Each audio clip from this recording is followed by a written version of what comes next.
தந்தை, மகன், தூய ஆவியின் பெயராலே ஆமென். மத்தேயு எழுதிய நற்செய்தியிலிருந்து வாசகம். அதிகாரம் 21, இறை வசனங்கள் 23 முதல் 27 முடிய. அக்காலத்தில் இயேசு கோவிலுக்குள் சென்று கற்பித்துக் கொண்டிருக்கும்போது, தலைமை குருக்களும் மக்களின் மூப்பர்களும் அவரை அணுகி, எந்த அதிகாரத்தால் நீர் இவற்றை செய்கிறீர்? இந்த அதிகாரத்தை உமக்கு கொடுத்தவர் யார்?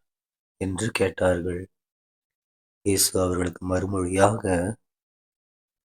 நானும் உங்களிடம் ஒரு கேள்வி கேட்கிறேன். நீங்கள் அதற்கு மறுமொழி கூறினால், எந்த அதிகாரத்தால் இவற்றை செய்கிறேன் என்பதை நானும் உங்களுக்குச் சொல்வேன். யோவானுக்கு திருமுழுக்கு அளிக்கும் அதிகாரம் எங்கிருந்து வந்தது? விண்ணகத்திலிருந்தா, மனிதரிடமிருந்தா? என்று அவர் கேட்டார். அவர்கள், விண்ணகத்திலிருந்து வந்தது என்போமானால், பின் ஏன் நீங்கள் அவரை நம்பவில்லை எனக் கேட்பார். மனிதரிடமிருந்து என்போமானால், மக்கள் கூட்டத்தினருக்கு அஞ்ச வேண்டி இருக்கிறது. ஏனெனில் அனைவரும் யோவானை இறைவாக்கினராக கருதுகின்றனர் என்று தங்களிடையே பேசிக் கொண்டார்கள். எனவே அவர்கள் இயேசுவிடம், எங்களுக்குத் தெரியாது என்று பதிலுரைத்தார்கள். அவரும் அவர்களிடம், எந்த அதிகாரத்தால் இவற்றை செய்கிறேன் என்று நானும் உங்களுக்கு கூற மாட்டேன் என்றார். ஆண்டவரின் அருள்வாக்கு. கிறிஸ்துவே உமக்கு புகழ். அன்பார்ந்த சகோதர சகோதரிகளே, இன்று திருவருகை காலம் 3ஆம் வாரம் டிசம்பர் 15ஆம் தேதி 2025ஆம் வருடம் திங்கட்கிழமை. இன்றைய நற்செய்தியில பாருங்க, நம்ம இயேசு கிறிஸ்து ஆண்டவர் என்ன பண்றாரு? கோவில்கிட்ட போயிட்டு கோவில்ல கற்பிச்சிட்டு இருக்காரு. ஓகேங்களா?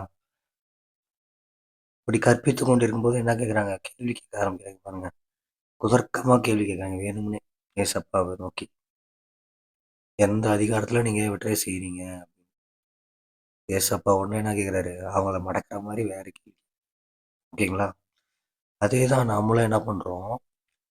கடவுள் ஒண்ணு பண்றாரு அப்படிங்கும்போது நாம அது என்னன்னு புரிஞ்சுக்கிறத விட்டுட்டு, அதோட நன்மைய அனுபவிக்கிறத விட்டுப்புட்டு, சோதிச்சு பார்க்குறது. கடவுள் எனக்கு இத்தனை மணிக்குள்ள இது பண்ணுங்க, இன்னைக்குள்ள இது பண்ணுங்க, எனக்கு ஏதாவது அடையாளம் காட்டுங்க.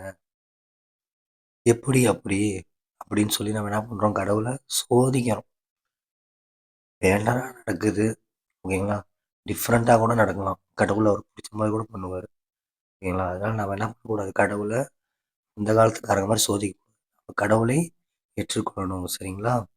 தந்தை, மகன், தூய ஆவியின் பெயராலே ஆமென். இயேசுவுக்கே புகழ். இயேசுவின் நன்றி. மரியே வாழ்க. இயேசுவின் தந்தை. அல்லேலூயா.